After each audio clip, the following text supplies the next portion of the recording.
Discharge 15 metre cube per second. तो discharge दिलेला आहे तुम्हाला 15 metre cube per second. To be carried average velocity. तो व्हेलॉसिटी दिलेली आहे आपल्याला किती 1.85. 1.85 metre per second. Calculate dimension. तुम्हाला डायमेन्शन म्हणजे बी आणि डी काढायचं आहे. ठीक आहे. आणि most efficient section rectangular section design करायचं आहे. Step number 1. आता रेक्टँग्युलर शेप आहे बरं का. Rectangular shape. Step number 1 calculate width. Calculate width. बाळांनो विड्थ कशी काढणार तुम्ही आता सांगा. जर तुम्ही समजा रेक्टँग्युलर चॅनल सेक्शनला डिझाईन करताय मोस्ट इकॉनॉमिकल म्हणून, तर फॉर्म्युला आपल्याकडे काय आहे. आपल्याकडे फॉर्म्युला की विड्थ ही डिपच्या दुप्पट पाहिजे. आठवतं का. तो झालं ना. मग आता मी काय झालं, ही झाली स्टेप नंबर 1. ना बी माहीत ना डी माहीत, काही करू शकत नाही. पुढे या step number 2 calculate area. Calculate area. एरियाचा फॉर्म्युला काय बाळांनो सांगा. Area is equal to B into D. रेक्टँग्युलरचा एरिया काय राहतो, लांबी गुणिले रुंदी राहतो ना. Area is equal to B किती दिला आहे 2D इंटू डी. 2Dचा वर्ग. ही झाली स्टेप नंबर 2. इथं काही 1 2 करायची बी गरज नाही. स्टेप नंबर 3 या calculate hydraulic radius. Calculate hydraulic radius. काय असते बाळा hydraulic radius 0.5D. 0.5D. Step number 4 calculate dimension. Calculate dimension झालं. आता डायमेन्शन कसं काढणार तुम्ही. तुमच्याकडे formula Q is equal to area into velocity. Q दिलेला आहे तुम्हाला किती 15. एरिया किती दिलेला आहे, दिलाय का एरिया नाही. आपण काढलेला आहे किती आहे 2Dचा स्क्वेअर. व्हेलॉसिटी किती दिलेली आहे 1.85. शिफ्ट स्थलांतरित करून सांगा मला डीची व्हॅल्यू किती आहे. काय आहे काय त्याच्यात सांगा. हां 15 टाकला होता ना पलीकडे. आता आपल्याला डी भेटून जाईल. डी आला का डी तर दुप्पट करून टाका, तुम्हाला बी भेटून जाईल. तो किती आला उत्तर येते 2.01 मीटर. हे येते आपली डेप्थ. तो आता बी कसं काढणार आहे. काय बी दिले ना बी इज इक्वल टू 2D. तो 2 इंटू डी मग करून टाका. 2 इंटू 0.1 म्हणजे 4.02 मीटर. हे झालं बी. अशा पद्धतीने डिझाईन झाली. रेक्टँग्युलर सोपा आहे उलट. 6 मार्काचं. चला. Rectangular channel is 3.5 metre wide. तो B is equal to 3.5 metre wide. Carries discharge किती आहे 2.8 मीटर क्यूब पर सेकंडचा डिस्चार्ज दिलेला आहे. डेप्थ दिली तुम्हाला D is equal to 0.90 metre. Manning's coefficient दिलेला आहे तुम्हाला कॅपिटल एन बराबर 0.015. Determine specific energy. तो काय डिटरमाइन करायला लावलेली 1 number specific energy.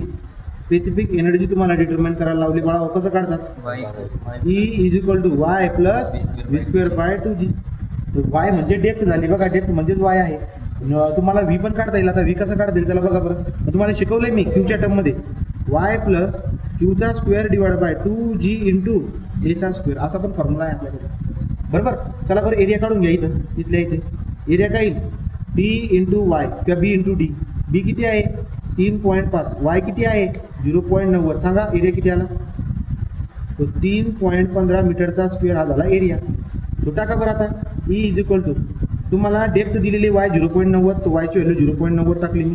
Plus क्यूची value दिलेली क्यू 2.8 मीटर. तो 2.8चा वर्ग divide by 2 into 9.81 into area काय काढला तुम्ही. एरिया किती आला 3.15. तो 3.15चा वर्ग. 3.15चा वर्ग. ठीक आहे. वर्ग करावा लागेल तुम्हाला. ही किती आला सांगा 0.94 मीटर. ही झाली आपली स्पेसिफिक एनर्जी. 2 नंबर आपल्याला म्हणले चॅनल बेड स्लोप काढा. Channel bed slope. चला आता चॅनल बेड स्लोप काढून टाकू बाळांनो. कसं करावं लागेल famous formula discharge is equal to area into velocity. Area discharge किती तुमच्याकडं 2.8. एरिया किती आहे 3.15. व्हेलॉसिटी कशी काढणार 1/n r⁻²/3 s⁻1/2. तुम्ही जमत असेल तर इथल्या इथे तुम्ही आर पण काढून द्या. आर कसं काढणार मी बघा. आता पी काढून घेऊ पहिले. पी असतो बी प्लस 2D. तो P is equal to B किती दिलेला आहे रे 3.5. 2 इंटू डी किती दिलेला आहे 0.90. 3.5 प्लस 2 इंटू 0.90 म्हणजे पेरीमीटर सांगा. पेरीमीटर आला 5.3 मीटर. हा झाला पी. हा झाला ए. आर कसा काढतात आप्पा ए बाय पी. तो 3.15 डिवाइड बाय 5.3. तो किती आला बरं हे 0.594 मीटर हा झाला आपला रेडियस. ठीक आहे, मग टाका बाळांनो आता 2.8 is equal to 3.15 into 1 divide by Manning's constant किती दिलेला आहे 0.015 इंटू आर किती काढला 0.594 raise to power 2/3 S raise to power 1/2. तुम्हाला सांगा तुम्ही आता एस रेस टू पॉवर 1/3 किती येतं. ठीक आहे, तो उत्तर येते 3.56 इंटू 10⁻⁴ यस येतोय. पण यस असा नसतो काढायचा. मग काय करायचं असतं सर, जे उत्तर आलेले त्याला करायचं बाळांनो. बघा जे उत्तर आलेले 1 डिवाइड बाय आन्सर करायचं. 1 डिवाइड बाय आन्सर केलं म्हणजे काय केलं बरं का मी, यस मला काढायचा आहे.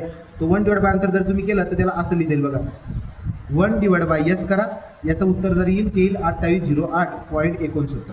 हे जे तुम्ही आणलं याला डिवाइड बाय 1 याचा रेसिप्रोकल करायचा. मग हे आलं, पण यसला कसं लिहायचं तुम्हाला, जर यस लिहायचं ना मग उलटा करून टाका. म्हणजे 1 डिवाइड बाय 2808.69. हे बऱ्याच मुलांना येत नाही, तुम्हाला यायला पाहिजे. तुम्ही कॅल्क्युलेटरमध्ये काढला ही व्हॅल्यू आली, याचा रेसिप्रोकल करायचा 1/s म्हणजे हे उत्तर येईल.